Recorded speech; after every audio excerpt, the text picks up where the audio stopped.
Now, the streets say choose investment banking if you want fast money and prestige. But does the burnout tax flip that math? When it comes to pay, hours, prestige, exit opportunities, does investment banking still win against management consulting? What about the private equity groups within management consulting? Are they still a career hack? We're gonna talk about all that shortly. Alrighty, welcome back to the channel, y'all. If you're new here, I'm Tyler. I'm a first-gen college grad. I'm a vet. I'm a Wharton MBA and MBB consultant. And look, I took the long road to get here with no playbook, but on this channel, I'm leaving one for you. And in this video, I'm gonna break down the 5 major trade-offs you need to consider when choosing between investment banking and management consulting. And I broke into one of the top consulting firms in the world, but before I did that, I studied both management consulting and investment banking at length. So I'm gonna tell you what I know so you can make the best decision for you. Let's get right into it and talk about compensation. Who gets paid more and at what cost? We'll start with investment banking. Look, it is no secret. You want to get to the bag in a hurry, do investment banking. You can't argue it. I mean, out of undergrad, you average about 150 to 200K right out of undergrad. That includes bonuses, of course. And these bonuses are what really separates investment banking from other careers. I mean, they can reach 6 figures at some points, and it is life-changing. Make no mistake about it, life-changing money. So what's the catch? It's your hourly wage. You can expect to work 80 to 100-hour weeks at some of the top banks. At most banks, they're known as sweatshops for a reason. So when you consider the 80 to 100-hour weeks, your hourly pay is around $40 an hour, which is like pretty much retail, just more Excel models. But the access that you get is amazing, and we'll talk about that shortly. You should understand that most bankers burn out within the first 2 years, and it's actually part of the business model. People go to banking for a good time, not a long time. Generally, you have your VPs, you have people that make partner. Those are very special cases. Burnout is part of the model. So those fancy dinners, sure, you'll probably just eat the leftovers at your desk. That Rolex that you're gonna get with your bonus, it's nice, but only you will be able to see it most of the time. You will work a lot. Now let's talk about the compensation for management consulting. Your entry-level consultants coming straight out of undergrad push anywhere from like 100, 140K. And again, this is including your bonuses. When you get your MBA, however, your base settles around 200K a year, and your bonuses could have you touching $250,000 a year. But here's the thing to consider. That gap can narrow between investment banking and management consulting. Even though investment bankers get paid more upfront, consultants get promoted pretty quickly as well. So you see this gap start to narrow, but it never gets to the point where a management consulting is getting paid the same as an investment banker, unless of course you make the partner level. As far as your hourly wage, consultants average somewhere between 60 and 70 hours a week, and that depends on the season. If you are in the private equity group, which we'll talk about later, you can touch those 80-hour weeks, but you don't get paid more though. All in all, the management consulting grind, and everyone knows it, it's lighter than your investment banking grind. Matter of fact, that's why people choose management consulting over investment banking. It's more manageable. Now, the downside of this, of course, it's a slower path to wealth. It's not to say you won't get there, and it's not about how much money you make, it's about how much you keep and what you do with your extra money and your time. But you will not get paid more as a consultant compared to being a banker. And the bonuses are smaller. It's not quite the 6-figure level that you can touch at a bank. So bottom line up front with compensation is this. Investment banking is fast money, but high burnout. Management consulting is steady money, still good money, but more balance and flexibility over your schedule. So choose your heart.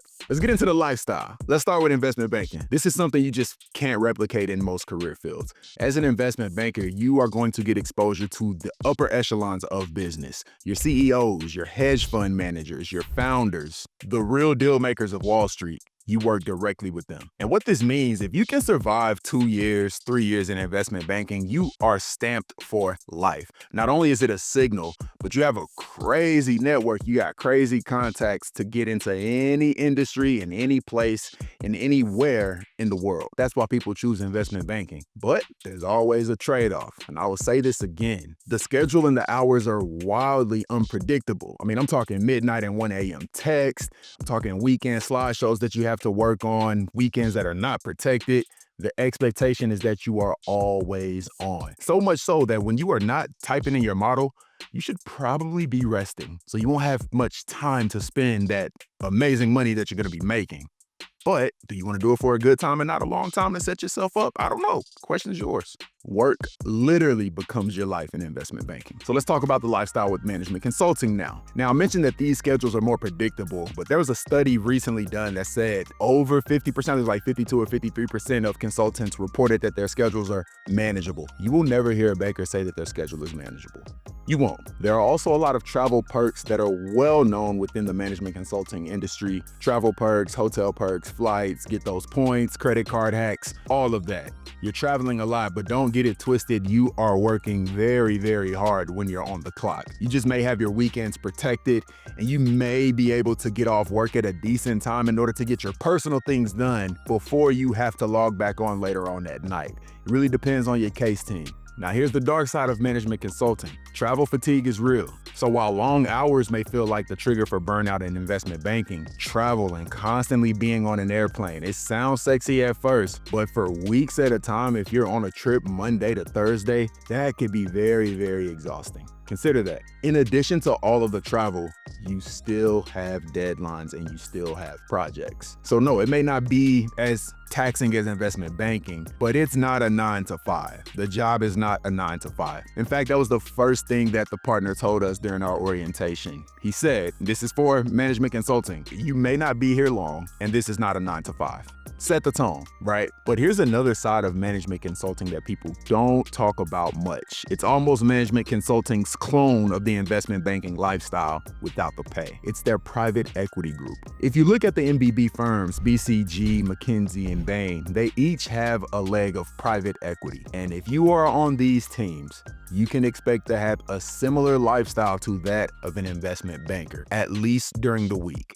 Some firms do it better than others where they still protect your weekends and your Friday nights, but you know that you are going to be working like a dog if you are on the private equity team. But it's not all bad. Here's why. Consultants who are working in the private equity group of their firms, they have investment banking type exits. So they'll go to hedge funds, they can go to private equity funds, they'll go to VC. Real quick, so hedge funds hire from pedigrees, leverage, and networks. And you can't get there from an MBB firm. It's very rare to go to a hedge fund from an MBB firm.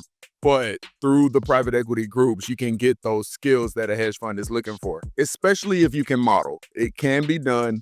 It's rare, but your best bet to go to a hedge fund from MBB Consulting is spending time in a private equity group.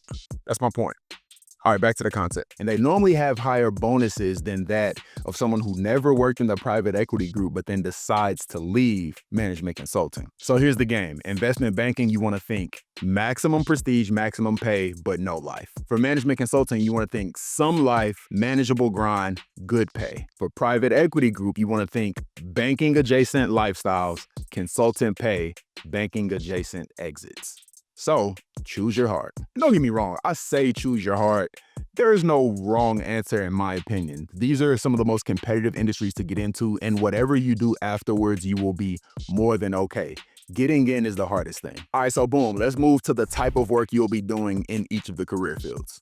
And this is very simple. To me, this is a conversation between deep finance versus high variety. And we'll start with investment banking. So with investment banking, you are expected to be a finance guru, right? So you'll work on leveraged buyouts, you'll work on initial public offerings, you'll do every type of model, you will know how to do Excel better than AI. And this is a very valuable skill set here. You'll know all about mergers and acquisitions, you'll know how to evaluate a company, you'll also learn how to execute a deal. And these are things that touch every part of business. Even if you're not in finance, being an investment banker makes you a guru at executing a business, executing a deal. So you will build those hardcore modeling skills, valuation skills, deal execution skills. The work is very repetitive, but it's very, very high stakes.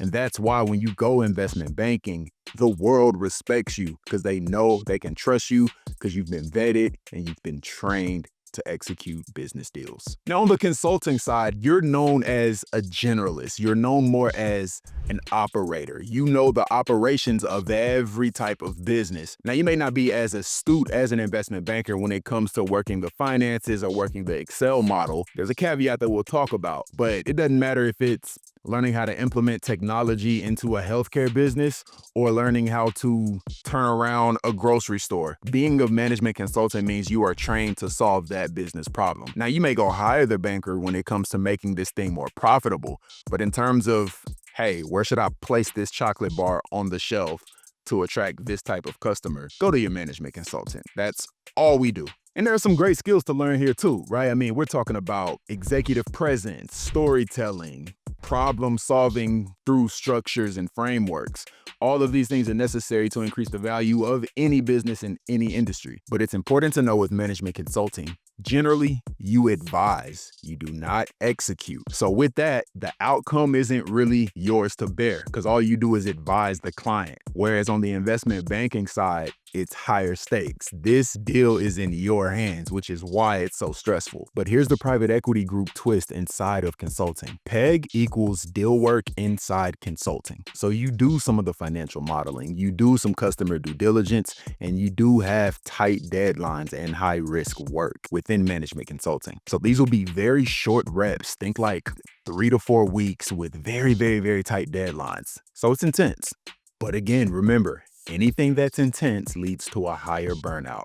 So you have to be mindful of the dance and of the balance. All right, number 4, let's talk about the career exit opportunities, right? You want big money or you want big flexibility? We'll talk about it, starting with investment banking. Remember, I mentioned earlier that burnout is kind of part of the business model when we talk about investment banking. And with that, a little less than half of those who leave investment banking, they go to a hedge fund or they go to a private equity fund, which is more pay, better-ish lifestyle. The other half that end up leaving, they go to VC, they end up being a CFO, or they end up going to acquire their own businesses and doing the whole buy and build model. So here's the truth. It's very hard to leave finance, to leave investment banking without taking a pay cut. But what you're doing is you're taking the training, the Rolodex, the prestige, you're going to a job that demands less of your time. And with that free time, you're building something on your own. It's a very, very common model. And that is why people go to investment banking first. You quickly build the confidence to bet on yourself once you leave banking. Now let's talk exit opportunities for consulting. It's truly the wild, wild west. You can do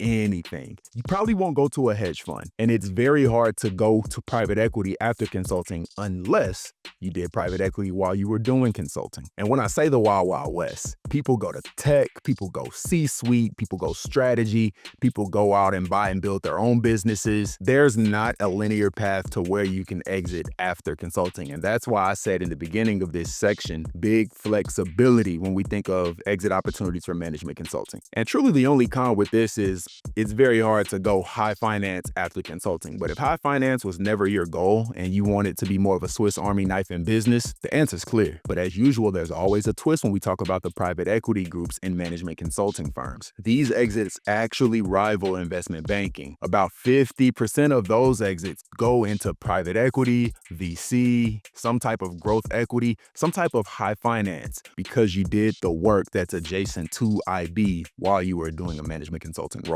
And here's something to consider. Sometimes going from a private equity group at a consulting firm directly into PE is actually easier because you've done the due diligence with the firms directly. And we know this is a handshake world we live in. This is about relationships. So sometimes if you want to go into a private equity group long term, you may want to consider doing the private equity group at a management consulting firm. All right, so boom. What I meant to say was private equity firm from a private equity group in management consulting. Got it? Back to the video. Bottom line is this. PEG is the fast lane to private equity from the consulting world. Okay, so let's talk about the last section, prestige. And I know I don't want to get into this elitist thing, but look, I'm here to keep it real with you. I'm going to tell you how it is, not how it should be. Let's talk about it. So on a scale of 1 to 5, investment banking prestige is, I would say, a 4.7 out of 5. Right? And when we're talking about investment banking in the finance world, it's a 6 out of 5. You want to go investment banking if you want high finance prestige on Wall Street and around the world, right? If we're talking Morgan Stanley, Goldman Sachs, Evercore, you are respected. You have as much clout as you need to have, and you can do with that what you need to do for your career goals. On the management consulting side, I would say prestige is a 4 out of 5. especially if you talk about going to an MBB firm, right? Your McKinseys, your BCGs, and your Bains. If you go to one of those firms, you're respected everywhere. Nobody's gonna doubt your credibility. When it comes to versatility in the business world, I would say 4.5 out of 5. Still quite not 5 out of 5. But the point is, management consulting at an MBB firm gives you the versatility to do whatever you want in whatever industry you want, not just finance. And this prestige ages like fine wine. MBB alum go on to be founders, CEOs, and again, the range across industries is crazy. I'll talk about that in this video, actually. Check it out. And we cannot end this section without talking about private equity groups and management consulting. I give this a 5 out of 5. Hybrid respect across both industries. Not only do you get the finance respect because you've done the due diligence and you know how to work as an investment banker, but you are also known as a Swiss Army knife because you chose the management consulting route. Best of both worlds. In the finance space, private equity group signals that you can model and strategize. And recruiters love it because you bridge the gap between investment banking's rigor and management consulting's strategy and versatility. It's the best of both worlds. Very hard to get into, very selective though. So here's the game when it comes to investment banking versus management consulting. Investment banking leads to deep finance, fast money, and prestige that peaks early on. Consulting, on the other hand, leads to broad strategy, career optionality, and prestige that lasts and transcends everything. Private equity groups within management consulting, it's a hybrid. Best of both worlds. You may not get the pay that you want right away as if you were going to investment banking, but you get the skills, you get the respect, and you get the exit opportunities. For me, I obviously chose management consulting. I decided early on that I wanted to get into one of the top management consulting firms in the world to earn good money and give myself the maximum career flexibility. And I'll show you exactly how I did that in this video. Thanks for watching, and I'll see you in the next one. Peace.